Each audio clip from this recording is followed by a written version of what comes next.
When I, Lucy, 20 female, was just 12 years old, my mom, Tracy, 44 female, abandoned me and left me with my grandparents to raise.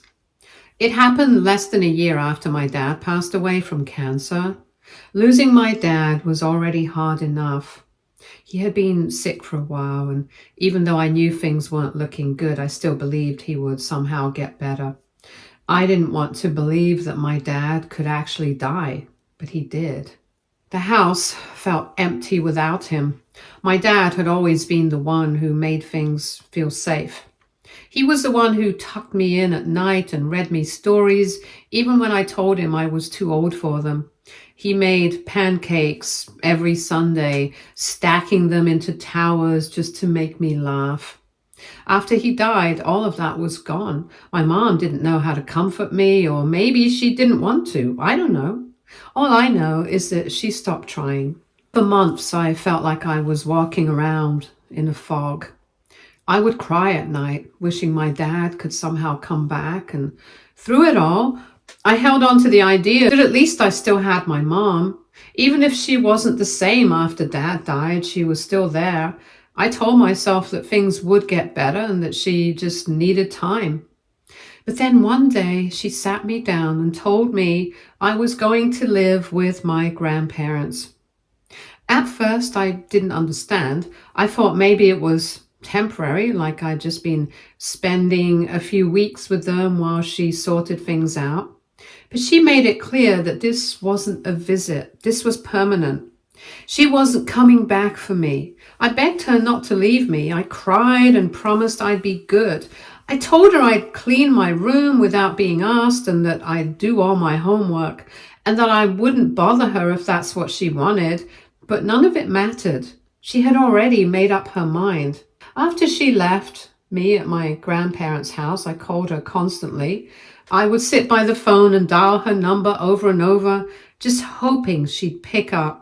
Sometimes she did, but her voice was cold, like a stranger.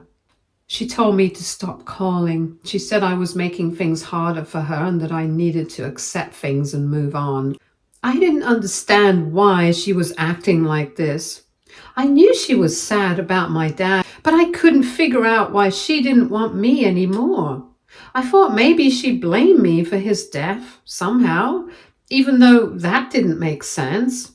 I thought maybe I'd done something wrong, even though I couldn't think of what that could be. Eventually, I found out the truth. My mom had met a man, someone new, and he agreed to marry her on one condition, which was that she had to send me away.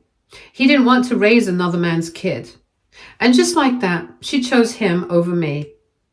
I remember feeling so confused when I found out. I kept asking myself how she could do that. How could she pick someone she barely knew over her own child? How could she just forget about me? For a long time, I believed it was my fault. I thought maybe if I'd been a better kid, she would have wanted to keep me. Maybe if I had been smarter or quieter. I spent years feeling like I wasn't enough, like I had been too broken for her to love me. My grandparents tried their best to fill the gap, but it wasn't the same. They were kind, they were older. They didn't always know what to do with a grieving kid. I didn't have anyone to talk to about the things I was feeling. I stopped trying in school for a while because I didn't see the point. My mom didn't care if I did well or not. She wasn't even there to see it. This was 8 years ago. 8 long years without a word from her. No calls, no letters, nothing. It was like I had just stopped existing to her. At first, I kept hoping she would change her mind. I thought maybe one day she'd realize she had made a mistake. I told myself she was just giving me time to calm down, or that she was too embarrassed to reach out, but would eventually find the courage to. But the months kept passing and nothing happened, and I waited for her on my birthdays, thinking maybe she'd call. I told myself she'd at least send a card or a text, but she never did. Holidays came and went and still nothing. Even when I graduated from high school, I kept looking at the crowd, hoping to see her face. I imagined her showing up last minute, smiling proudly from the back row, but she wasn't there. She didn't call to ask how I was doing. She didn't ask about my grades or if I was eating well. It was like she had erased me from her life completely. Eventually, I stopped expecting her to come back. I stopped picking up my phone every time it rang, thinking maybe it was her. I stopped checking the mailbox, hoping for some sort of letter. The hope I had clung to for so long slowly faded away, and I accepted that this was just how things were going to be. It hurt. But what else could I do? I tried to move on. It wasn't easy, but I did my best. My grandparents became my world. They didn't always know what to say when I was hurting, but they were there, and that meant everything. They showed up to my school events even when they didn't really understand what was going on. My grandma would try to make my favorite meals when I had a bad day, and my grandpa always gave me advice, made me feel cared for. Still, no matter how much I tried to forget her, she was always in the back of my mind. I wondered where she was and what she was doing. Was she happy?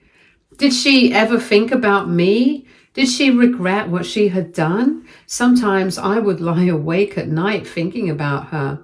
I'd remember little things like how she used to tuck my hair behind my ear when I was upset, or how she always smelled like lavender. I hated that I still missed her. I hated that I couldn't just let her go. Then last week, out of nowhere, she called me. I didn't recognize the number, so I answered like I always do. When I heard her voice on the other end, I actually froze for a second. I almost thought I was imagining it. I hadn't heard her voice in so long that it felt unreal. It was her, though, no doubt about it. She started by saying, "Hi, honey," like nothing had happened. She had disappeared from my life for 8 years. I felt this mix of anger and confusion bubbling up inside me. I asked her what she wanted, and at first she tried to make small talk.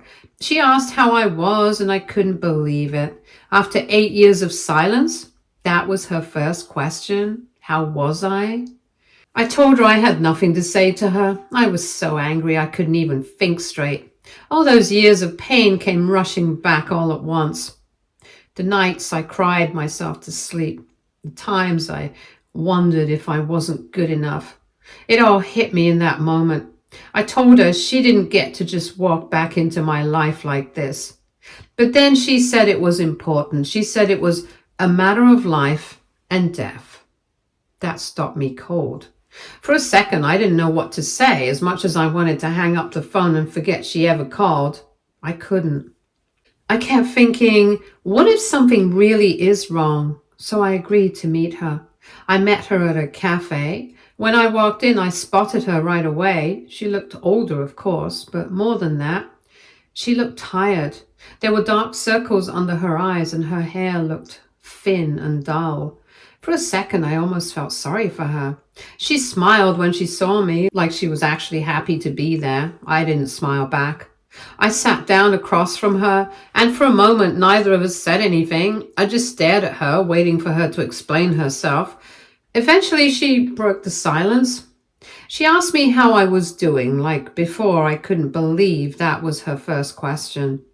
After everything, she thought she could just start with, "How are you?" I told her I was fine. I kept my answers short because I didn't feel like giving her anything more than that. Then she told me she had been keeping tabs on me through my grandparents. She knew I had graduated, knew where I worked, and even knew about some of my friends. At first, I didn't know how to feel about that. Part of me felt creeped out, like she had been watching me from a distance without ever bothering to reach out. But another part of me was just angry. If she cared enough to know those things, why didn't she care enough to actually be there? Then she told me she had made a mistake by abandoning me. She said that after my dad died, she was in a dark place, so lost and broken that she couldn't think straight. She said she was scared and overwhelmed and didn't know how to be a single mom, but mostly she said she needed the support of a man. I couldn't believe she actually said that out loud, as if sending me away was some hard choice she had no control over. She tried apologizing after that. She kept saying how sorry she was and how she wished she had done things differently. She said she thought about me every day and regretted everything. But I couldn't forgive her. I couldn't forget what it felt like to be that scared, heartbroken kid, the one who waited by the phone for a call that never came, the one who cried himself to sleep on his birthday, wondering why his own mother didn't want him, the one who spent years thinking he wasn't good enough to be loved. I told her I couldn't do this. I told her I didn't have it in me to just pretend things were okay. She looked like she wanted to say something else, but I didn't give her the chance. I grabbed my bag, stood up, and walked out. After that, she started calling me. At first, I ignored her because I didn't want to hear what she had to say. Every time my phone rang, I felt that same anger bubbling up inside me. The sound of her voice still made me sick. But she didn't stop. She kept calling, sometimes multiple times a day, and I never answered. I didn't know what she wanted anymore, and honestly, I didn't care. I had spent too many years hurting because of her, and I wasn't about to let her back in just because she suddenly decided she wanted to be part of my life. After I ignored her calls for days, she started texting me too. Long messages, short messages, some just saying things like, "Please call me," or "I really need to talk to you." When I blocked her number, she started using different ones, and every time I'd block one, another would pop up. It felt like no matter what I did, she was always finding some new way to reach me. At first, I was just frustrated. I couldn't believe she had the nerve to keep bothering me after everything she had done. But after a while, it started getting exhausting. Every time my phone buzzed, I felt this tight knot in my chest. Didn't matter if it was a text from a friend or just a spam email. My brain kept expecting to see her name on the screen, and I felt like I couldn't escape her. Finally, I called my grandparents. I was frustrated and tired, and honestly, I needed answers. I knew they were the only people who would know what was going on. And as soon as my grandma picked up the phone, I asked her straight out, "Why did you give her my number?" She went quiet for a moment, and that silence told me everything I needed to know. I could picture her on the other end, wringing her hands the way she always did when she felt guilty. Eventually, she sighed and told me the whole story. Apparently, my mom's life hadn't exactly gone the way she planned. After she married her new husband, the guy she gave me up for, they had been trying to have kids for years. I guess she thought she could start over and have this perfect little family with him. But it didn't work out that way. My grandma said they tried for a long time, but my mom couldn't get pregnant. She went to doctors and tried different treatments and spent years hoping something would change, but nothing ever did. Now she's older and she can't have kids at all. Her husband decided he wasn't okay with that. He left her because he still wanted children and my mom couldn't give him that. And now, after all those years of ignoring me, she suddenly wanted me back in her life. I couldn't believe what I was hearing. After everything she put me through, after choosing him over me, abandoning me when I needed her the most, she thought she could just waltz back in because her life didn't go the way she planned. She wanted me to play happy family with her now because her perfect little dream didn't work out. I felt sick. I asked my grandma why they gave her my number, and she said they thought I deserved to know the truth, that maybe my mom had changed and was trying to make things right. I get that my grandparents meant well, but honestly, it just felt like one more thing being dumped on me. Since that phone call, my mom hasn't stopped. She's still trying to contact me. Texting, calling, even leaving voicemails where she cries and says how sorry she is. She talks about how much she misses me, how she just wants a second chance. But every time I listen to her voice, I feel cold. It's like all the old pain just rushes back. I don't know what she expects from me. Does she really think I can just pretend like none of this ever happened? That I can just forget all those years of feeling abandoned and unloved? I feel guilty sometimes, like maybe I'm being too harsh, but then I remember all the nights I spent crying myself to sleep, wondering why I wasn't good enough for her to stay. I remember how hard it was to grow up feeling like I didn't matter. I don't know what to do. Part of me feels like I should just block every number she tries to use and forget about her. But another part of me keeps wondering, what if she's really sorry? What if she's changed? I mean, I don't know.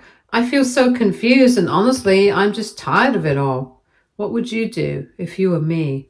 Update 1. Hi everyone. I know it's only been 2 weeks since my original post, but I have a few updates. Yesterday, my grandparents invited me over for dinner, and honestly, I was excited. But the second I walked into their house, I knew something was off. My grandma greeted me at the door like normal, but she seemed nervous. Her smile was too big, too forced, and she kept fussing with her hair like she didn't know what to do with her hands. My grandpa was in the living room, glued to the TV, which wasn't like him at all. Usually he'd get up to give me a hug and ask about my day, but this time he barely looked my way. I tried to brush it off and just enjoy the evening. We sat down at the table, and for a few minutes things felt normal. But just as I was about to start eating, I heard my mom's voice from the hallway. I froze. My mom was there. My grandparents had invited her without telling me. I felt blindsided, and honestly, I was furious. I had been ignoring her calls and texts for weeks, and now she was just showing up like this. I didn't even say anything at first. I just stood up to leave. She started talking right away, saying she just wanted to explain herself, that she was sorry that she needed me to hear her out. I told her I had nothing to say to her, but she wouldn't stop. And then she brought up my dad. She said that he wouldn't have wanted me to shut her out like this, that he would have wanted us to fix things. Hearing her say that felt like a punch to the gut. She had the nerve to talk about my dad. I snapped. I told her she didn't get to talk about him. I was angry and I tried to push past her, but she grabbed my arm. Without thinking, I shoved her back. Not hard, but enough to make her stumble. And that's when she completely lost it. She started shouting that I had assaulted her and threatened to call the police. She kept saying she wouldn't leave until I talked to her. Thankfully, my grandparents stepped in and my grandpa told her to stop. And my grandma backed him up, telling him they had seen what happened. They told her to leave, but she kept fighting them, insisting that I had attacked her. Eventually, after a lot of back and forth, she finally stormed out. She slammed the door so hard that one of the pictures on the wall nearly fell. After she left, my grandparents kept apologizing. They said they thought if we were together in a calm environment, maybe we could talk things through. They genuinely believed it would help, but instead it just made things worse. I told them I wasn't mad at them, but honestly, I was exhausted. I felt like I couldn't catch a break. Every time I started to feel okay, she found a way to drag me back into her mess. I know I shouldn't have pushed her, but I just couldn't take it anymore. I just was tired of her acting like she cared now that her life had fallen apart. After years of silence, she suddenly wanted to make things right, not because she missed me, but because she needed something from me. I haven't heard from her since, but I doubt this is the end of it. I don't know what her next move will be, but I'm so tired of this whole thing. Update 2. Hi everyone, I really hoped that last time would be the end of it, but about a week after the whole dinner incident, I started getting texts from my mom again. At first I ignored them like I always did, but then she started sending pictures, photos of her arm in a sling, bruises on her shoulder, and even one of her wearing a neck brace.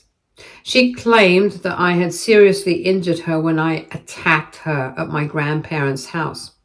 She started demanding money, $5,000 to be exact. She claimed she needed it for medical bills and that if I didn't pay, she'd sue me for assault. I was stunned. First of all, I barely pushed her. There's no way I hurt her like that. Second, this was so typical of her trying to twist things and make herself the victim. At first, I ignored her. I figured she was just bluffing, hoping I'd panic and send her money to make her go away. But then she started contacting my grandparents, telling them I had seriously injured her and that I refused to help her with her medical costs. She painted this whole picture about how she was struggling to get by, couldn't work, and was barely able to take care of herself. Then she started reaching out to some of my friends. I don't even know how she found some of them, but she messaged a few people I'm close with, telling them that I had beaten her and was refusing to take responsibility. She told one of my friends that she was thinking about pressing charges and hoped they could talk some sense into me before it got serious. I was furious, but honestly, I wasn't even surprised. This is just what she does. She twists things until she looks like the victim. The most ridiculous part was that the pictures she sent me didn't even look real. The bruises were way too dark and perfectly shaped, almost like she had just smeared makeup on her. The other one on her neck looked especially fake. She had a full face of makeup, perfectly styled hair, and was clearly posing for the picture. But the final straw was when she actually showed up at my work. Yesterday, she just walked right into the lobby and started causing a scene. She kept loudly telling people that her abusive daughter refused to pay for her medical bills. She even started fake crying and telling random strangers how her only child had beaten her and left her to suffer. My manager had to ask her to leave, and security ended up walking her out. It was humiliating, but thankfully my coworkers knew the situation and didn't believe her. The worst part of all this is that I'm genuinely worried that she will try to take me to court. I doubt she has any real proof, but she's manipulative enough to twist the truth and make things sound worse than they were. At this point, I feel like she's trying to wear me down. I think she's hoping I'll eventually just give her the money to make her go away. I blocked her on everything again, and I'm looking into getting some legal advice just in case she actually tries something. Honestly, I just want her out of my life for good. But it feels like she's determined to keep pulling me back in. Update 3. I thought things were fully over, but of course my mom couldn't just leave things alone. After weeks of her threatening to sue me, I found out she dropped the whole thing. Apparently she couldn't afford a lawyer, which honestly wasn't surprising. She's never been great with money, and I figured she was just bluffing the whole time. Still, it was a huge relief knowing I didn't have to deal with that on top of everything else. But just when I thought I could finally breathe, I found out she had moved into my grandparents' house. I honestly couldn't believe it when my grandma told me. When my grandma called to check in, she casually mentioned that my mom was now living there. Apparently, after her husband left her, she told my grandparents she had nowhere else to go and guilt-tripped them into letting her stay. My grandma was really conflicted about it. She said she didn't want to turn her own daughter away, especially since my mom was struggling. But I know exactly what happened. My mom played the victim like she always does. She probably cried about being homeless and swore she had changed, and my grandparents, being the kind and trusting people they are, fell for it. Now I feel like I can't even visit them without having a run-in with her. My grandparents told me I was always welcome and that they'd make sure things stayed calm. But I don't trust her to act normal. Knowing my mom, she probably tried to corner me or start some dramatic scene just to make herself look like the victim again. It's frustrating because my grandparents are some of the only family I have left.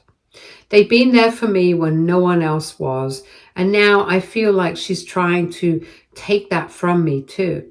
I know they mean well, but I wish they could see how manipulative she is. For now, I've just been calling them more often instead of visiting. I hate that it's come to this, but I don't know what else to do. The last thing I want is to show up and get ambushed and have her twist things all over again. Update 4. I'm so frustrated right now, and honestly, I just need to vent.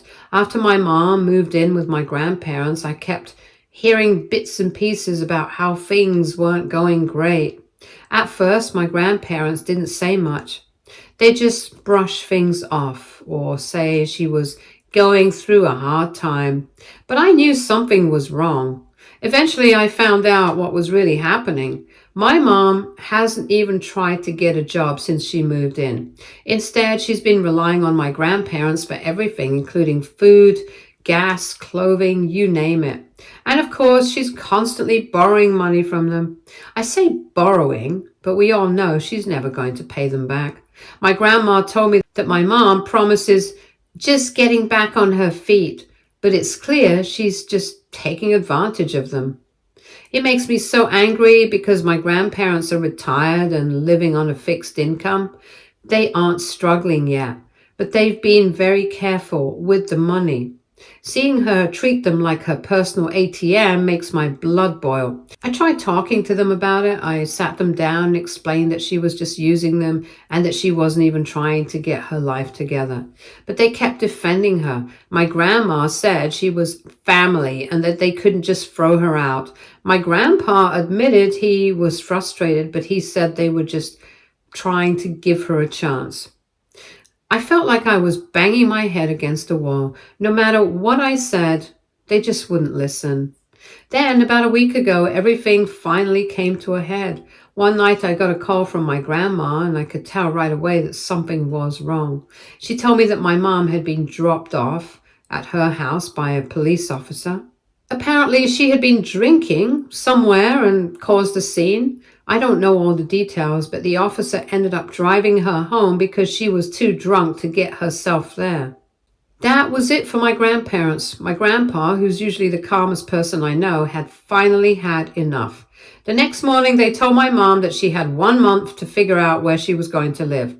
They said they weren't going to let her stay there any longer. My grandma told me she felt guilty about it, but they both agreed it was the right thing to do. Honestly, I think giving her a month is more than fair. Knowing my mom, she's probably going to spend most of that time feeling sorry for herself instead of actually figuring things out. But at least my grandparents are finally putting their foot down. I don't know what's going to happen next, but I feel relieved knowing my grandparents are standing up for themselves. They've done so much for me over the years, and they deserve better than to be treated like this. Thank you to everyone here for your support and throughout this whole mess. It's been a tough road, but I'm hopeful that things are finally starting to turn around. Stay tuned for more stories from our girl relationships.